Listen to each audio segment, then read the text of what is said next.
Buenas noches, profesor Pablo Jesús Vivanco Rosales y compañeros. Somos el grupo número 5 de la en ciberseguridad, integrado por mi persona, Carlos Antonio Calvo Arteaga, Martín Pingo López y Marcos Zabaleta Agreda. Hoy les presentaremos nuestro producto académico colaborativo sobre estrategias de evaluación y gestión de riesgos de ciberseguridad en el sector financiero, tomando como caso de estudio real la brecha de datos que afectó a Banco Santander en 2024 a través de la plataforma Snowflake. Contenido de la presentación.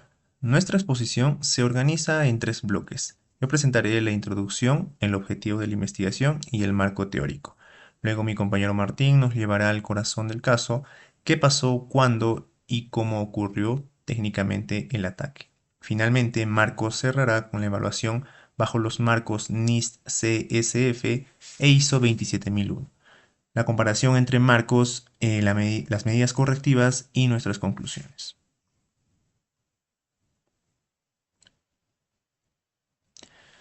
Introducción y riesgo de terceros. Durante años, la gestión de riesgos de ciberseguridad en la banca se centró en proteger el perímetro propio de la organización, pero hoy las entidades financieras dependen cada vez más de proveedores externos, plataformas de nube, procesadores de datos, aplicaciones especializadas. Esa dependencia amplía la superficie de riesgo más allá de lo que la organización controla directamente. Aquí aparece una asimetría clave. El atacante solo necesita encontrar una debilidad, mientras que la organización defensora debe asegurar de forma simultánea tanto sus propios controles como los de cada proveedor del que depende. Esto no es un tema menor ni futurista. Prácticamente todas las entidades financieras del mundo, incluidas las que operan en nuestra región, dependen hoy de este tipo de plataformas para su operación diaria. El caso que analizaremos hoy, el Banco Santander y la plataforma Snowflake, ilustra esta simetría de manera muy clara. No fue una falla dentro de los sistemas propios del banco, sino una explotación de credenciales robadas en una plataforma compartida por cientos de organizaciones en todo el mundo.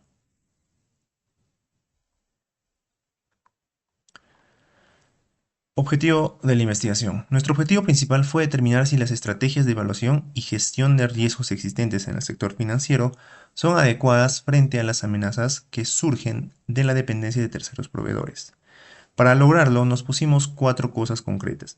Primero, reconstruir los hechos técnicos y organizacionales del incidente con base en fuentes primarias. Segundo, mapear las causas raíz contra los marcos NIST CSF 2.0 y ISO IEC 27001-2022.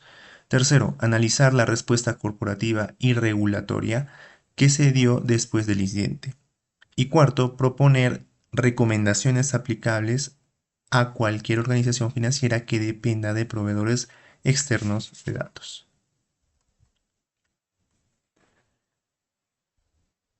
Marco teórico. Para sustentar nuestro análisis nos apoyamos en cinco referentes.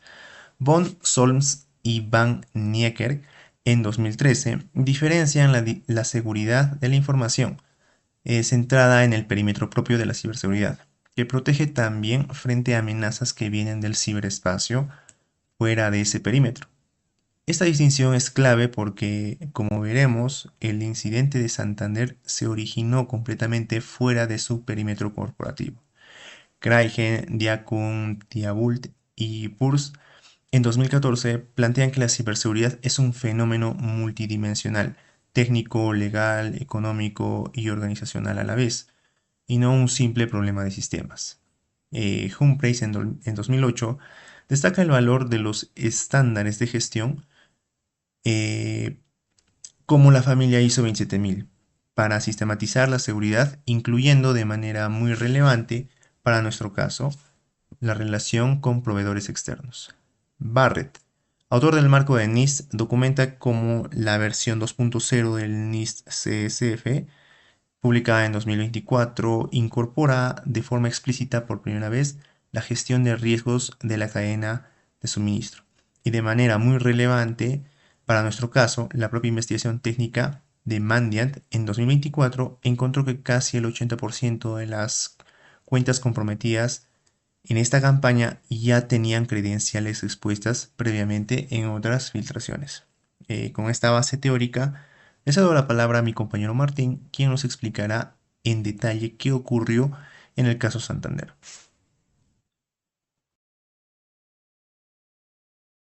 Buenas noches. El Banco Santander es uno de los grupos financieros más grandes del mundo, con operaciones en España, Europa, Latinoamérica y Estados Unidos, y con ingresos anuales que superan los 57.000 millones de dólares. Como gran parte de la banca global, Santander utiliza Snowflake, una plataforma multinube de almacenamiento y análisis de datos para gestionar grandes volúmenes de información corporativa, incluyendo datos de clientes y de personal. Lo importante aquí es que Snowflake no es un proveedor exclusivo de Santander, es utilizado por cientos de grandes empresas, y eso es justamente lo que explica la magnitud de lo que ocurrió. Mandiant y Snowflake terminaron notificando a 165 organizaciones potencialmente expuestas por la misma campaña de ataque.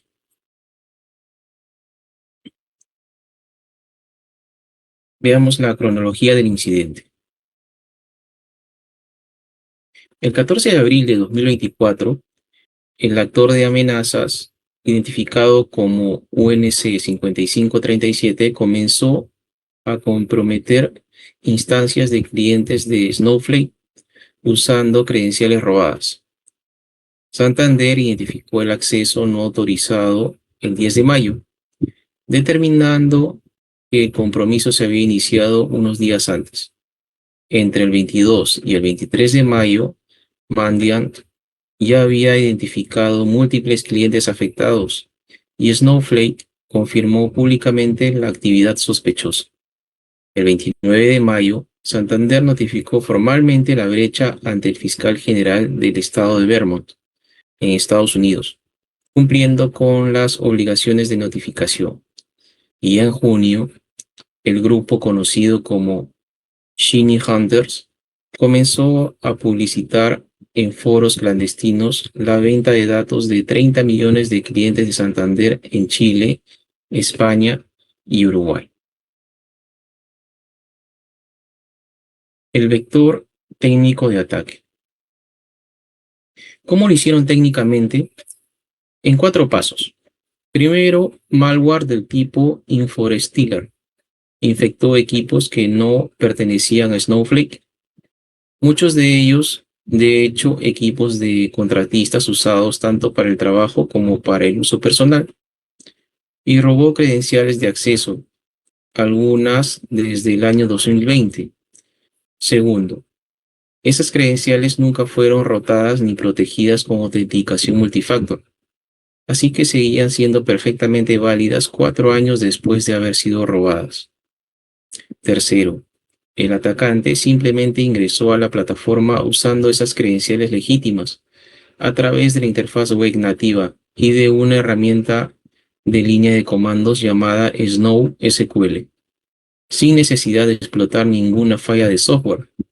Y cuarto, una vez dentro, utilizó una herramienta de reconocimiento propia llamada Frostbite para consultar y extraer los datos de forma masiva y sistemática, para luego extorsionar a las víctimas exigiendo un pago a cambio de no divulgar la información. El hallazgo más importante de Mandiant en este no encontraron ninguna evidencia de que el problema fuera una vulnerabilidad de Snowflake. El origen, en el 100% de los casos que investigaron directamente, fueron credenciales de clientes previamente comprometidas.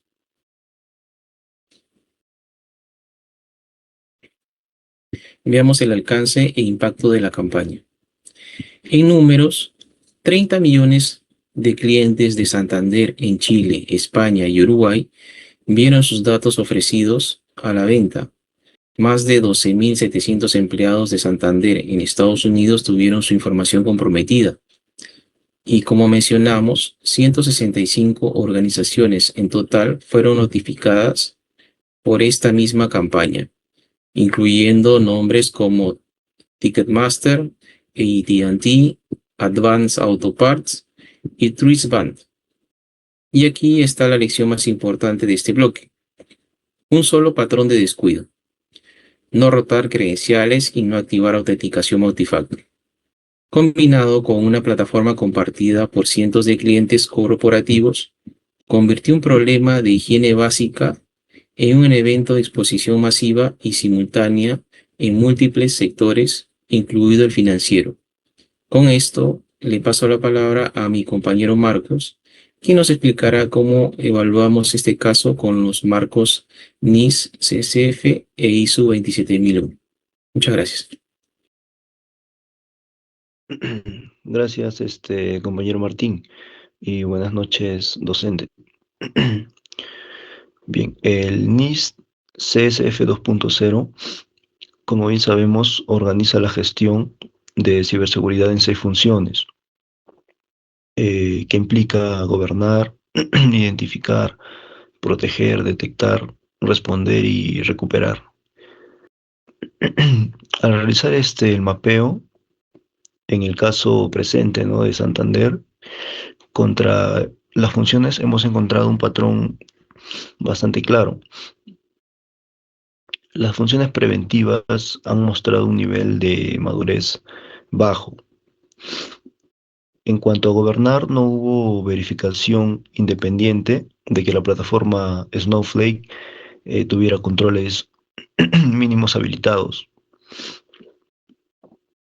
Por consiguiente, en identificar, las credenciales expuestas desde el año 2020 nunca fueron detectadas.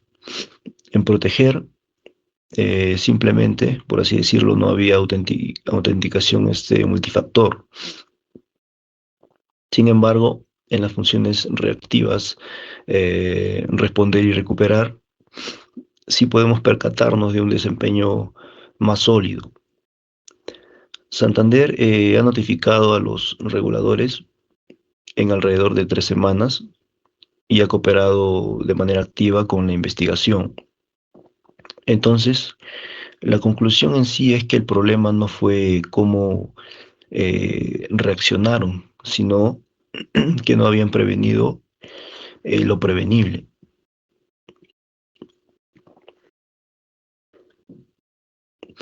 Entonces, para complementar este análisis con la norma ISO IEC 27001 en su versión 2022, que administra los controles en categorías organizacionales, de personas, físicas y tecnológicas. Eh, Destacan sobre todo los controles de relación con los proveedores, los mencionados A.5.19 y A.5.20, los cuales exigen una verificación a la seguridad de terceros. Y bueno, en este caso simplemente no se han aplicado con la rigurosidad necesaria. También podemos identificar fallas en el control A.8.5 de autenticación segura y en el A.5.17 sobre gestión de credenciales. Bueno, en este caso llevaban ya 4 años sin rotarse. Lo llamativo es que esta versión 2022 de la norma reforzó precisamente estos controles de proveedores, eh, en respuesta a una tendencia de la industria que el mismo caso Santander ha confirmado, ¿no?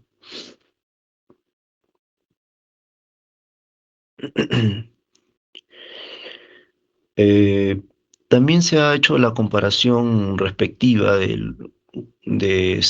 los marcos de referencia. El NIST CSF 2.0 nos da una mirada estratégica de gestión de riesgos en cuanto a terceros. La norma ISO 27001 nos brinda detalle los controles auditables que fallaron, ¿no? En el caso de COVID 2019, aporta la perspectiva de gobierno corporativo. En particular, bueno, el objetivo APO 10 sobre gestión de proveedores, que nos explica la falla desde la supervisión del negocio. Y por último, SIS Controls versión 8 nos brinda el nivel más operativo: gestión de cuentas, control de acceso y gestión de proveedores de servicios. Hemos concluido entonces en este punto que ningún marco por sí explica completamente el incidente. Se necesitan los 4 marcos para tener un panorama más completo, ¿no? Entonces, ¿qué sucedió luego de ello? Santander contuvo el incidente de inmediato, bloqueó el sistema afectado y notificó a los clientes y empleados que se encontraban comprometidos, ¿no? Ofreciéndoles servicios de monitoreo de identidad. Pero el cambio de más importancia lo hizo la plataforma Snowflake, porque reformó por completo su política de autenticación, volviendo obligatoria la autenticación multifactor por defecto desde octubre de 2024, con un plan en 3 fases para eliminar por completo las contraseñas de un solo factor para noviembre de 2025. Tanto para usuarios como para cuentas de servicio, esto se ha alineado al compromiso Secure by Design de la Agencia de Ciberseguridad de Estados Unidos, CISA.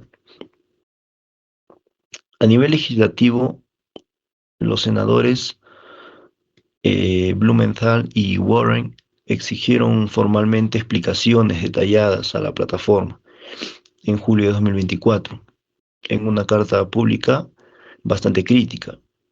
También hubo demandas civiles de clientes, empleados, todos los afectados, ¿no? En distintas jurisdicciones, distribuidas entre Santander y la plataforma Snowflake. Entonces, todo esto abrió un debate muy importante en la industria sobre el modelo de responsabilidad compartida entre un proveedor de nube y sus clientes corporativos. Bien, para cerrar, nuestras conclusiones serían las siguientes. Primero, el incidente no se originó en una vulnerabilidad técnica sofisticada, sino más bien en la ausencia de higiene básica de seguridad, rotación de credenciales y autenticación multifactor. En segunda instancia, esto confirma que la gestión de riesgos ya no puede limitarse únicamente al perímetro propio de la organización financiera, sino que debe extenderse a la verificación activa de sus proveedores críticos. Tercero, nuestras recomendaciones concretas serían exigir autenticación multifactor obligatoria en toda cuenta con acceso a datos externos, monitorear de manera activa si existen credenciales corporativas expuestas, verificar de forma independiente la seguridad de los proveedores, restringir el acceso por dirección IP y por último definir con claridad y no solamente contractualmente el modelo de responsabilidad compartida. Bien, con esto hemos concluido con nuestra exposición. Muchas gracias por su atención y eso sería todo de mi parte.